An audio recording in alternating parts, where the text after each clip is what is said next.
colleagues, yesterday my no vote explanation was placed on your desk for Senate Bill 612. As we leave to be with our families, many of us will reflect on the work and the accomplishments that we had this year. I hope when we reconvene, we do so with the energy and motivation to address the missed opportunities of 2020. In April, a senator arrived wearing a Confederate mask on his face. Our colleagues from the 6th District asked for an issue to be addressed, and she was ignored. Later that month, an angry gunman stood in the balcony to simply do my job on behalf of the citizens of the 3rd District. I was forced to wear a bulletproof vest because I feared for my life. I expected changes. I expected leadership to act.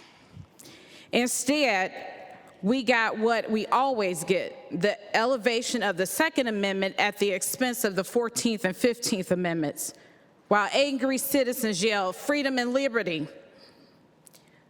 We saw these citizens converge at our state capitol, some carrying Nazi swastikas, Confederate flags, and nooses. Yet none of these protesters will ever claim to be a racist as they wave the symbols of hate. I introduced legislation to ban the Confederate flag and symbols of hate from this capitol, and I was ignored.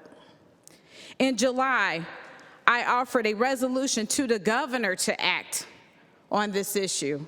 I was ignored. Our colleagues in both chambers introduced legislation to ban guns in this capitol, and nothing happened.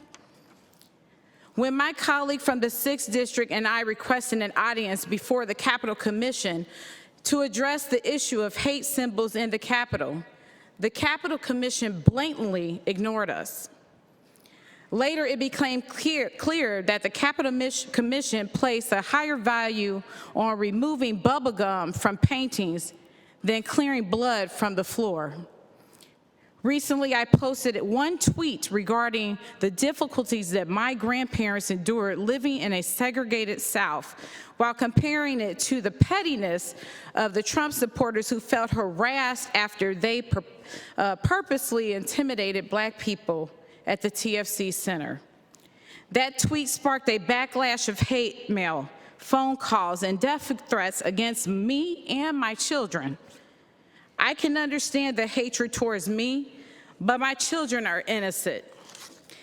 And to the business, religious, and political leaders of our state, your silence makes you complicit to the resurgence of racial hate. And as I watched the treatment of Black female state representative from Detroit who received 80 death threats and was called every type of N-word, I hope you understand the pain we endure as Black people. The unwillingness of leadership to address these issues hurts the most. My remarks today are not partisan attack. They are a continued and open invitation to discuss the resetting of our economy, moving away from divisive rhetoric and conspiracy theories and moving forward. You cannot ignore the problem away. Conversations regarding substantive policy change are never easy. They are tough, uncomfortable, and necessary so that we may have a more perfect union. In closing, I hope you understand why Kamala Harris said, "Excuse me, I'm speaking."